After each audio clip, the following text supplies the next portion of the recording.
Hello, this is Woody Collins, and I was blown off the air by the internet and a storm coming through, so I did not make it through. So, anyway, I decided to do a rebroadcast to let you know what had happened and also to go ahead and give you that information. So, the topic today is the COVID-19 vaccine uh, that the that was developed by Oxford, the AstraZeneca vaccine, and it's been suspended in a number of European countries: Germany, France, Italy, Spain, Denmark, Norway, Netherlands, Sweden, a whole bunch of different places, including Thailand and the Congo. So it's been suspended. What had happened is once it was given in Denmark, someone from Denmark, 10 days after they had gotten the vaccine, they uh, had a blood clot and died 10 days after. And so to me, that's quite a long time, and they wasn't sure.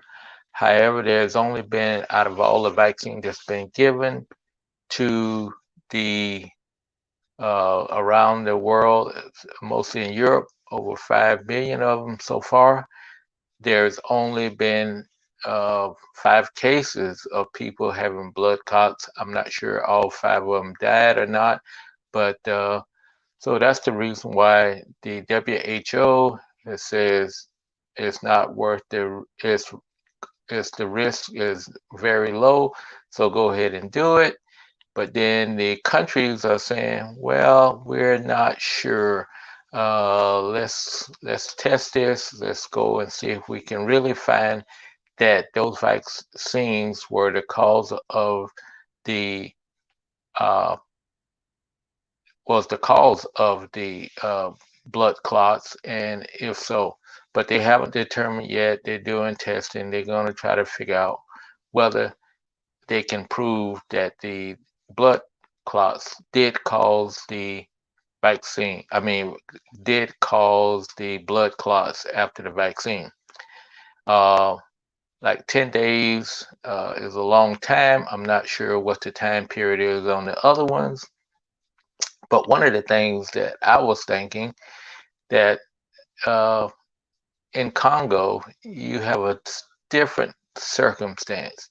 I said that I think Congo is the rumor capital of the world. Rumors are rampant. People, do things. People have been killed. People have been, run out of the country, run out of town because of either real or beliefs. You got real deaths in the Congo, and it's from unknown factors. You can have malaria, typhoid, HIV, AIDS, diabetes, high blood pressure. They cause deaths because people don't have it treated, and a lot of times the people don't know that they have those diseases that can kill them. So therefore, when they die from it, they just die. Then also you got a rampant belief in fetishes and that's like a voodoo in the Congo. People believe that people can put fetishes on you and therefore it will affect your life. So, uh, you know, there has been a case of the lightning struck and killed some goats. The people called up the governor, was telling them that they need to lock somebody up because they kill their goats, and the governor had to tell them that it was an act of God, that it was that those goats were killed and it can't be related back to a person. However, you try to get people to believe that. So therefore, I think it's going to be very difficult, really difficult, that someone is going to actually believe or not believe that someone 30 days, 60 days, 120 days, a year later, that if someone dies, they're going to blame it on the vaccine. So that's a very unfortunate situation.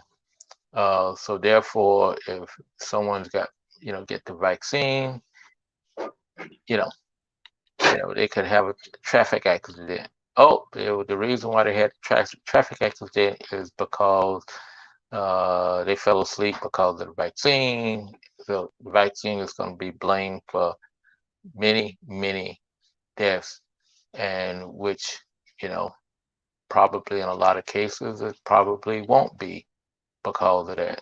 And probably 99.999% of the time, you can't, they're not going to determine or try to provide proof because they don't have the resources to be going out chasing errors and doing things like that. So it's going to be a rampant situation if Congo decides to go ahead and uh, do the vaccine distribution.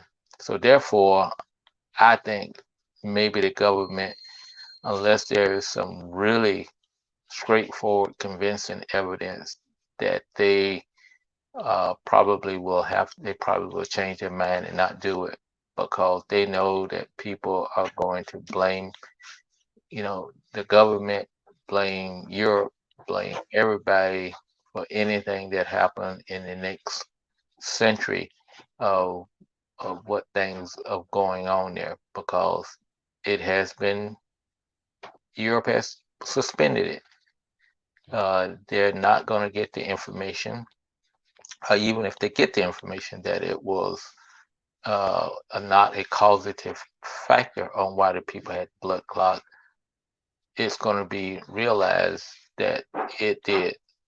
They're going to really blame the vaccine. So for that reason, I don't think they're going to ever come off the suspension list in Congo. Maybe some of the other African countries which have not suspended it. There was Ghana and some other, I think 3 other countries, including Nigeria. I think they're going ahead and doing it. Plus, in the Congo, you only have 727 deaths, 28,000 cases. If that's in fact near the truth, I think it's not worth the risk of the population getting into all that to go through. I mean, if they had, cases like we have in the United States where you got 500,000 people been killed, yeah, people gonna still take the vaccine and says, okay, whether they believe blood clots or not, they're gonna still take it. But in places like the Congo, I don't think it's gonna happen. So uh, the, my prediction is that it's not going to come off suspicion, and I hope they're wrong because I think they're going to need it because a lot of the places are spiking up, and I think it would be helpful to the Congo if they could, uh, get the vaccine and get it distributed and protect their people. But we will see. I hope I'm wrong, and I just hope I'm wrong. But in the meantime, you and we need to do what we can to stop the pandemic, wash our hands, socially distance ourselves, and wear our masks. And then for those who want to go ahead and um, take the vaccine, go ahead and do it. We will talk to you tomorrow, and hopefully the internet will be a little bit more forgiving for us tomorrow.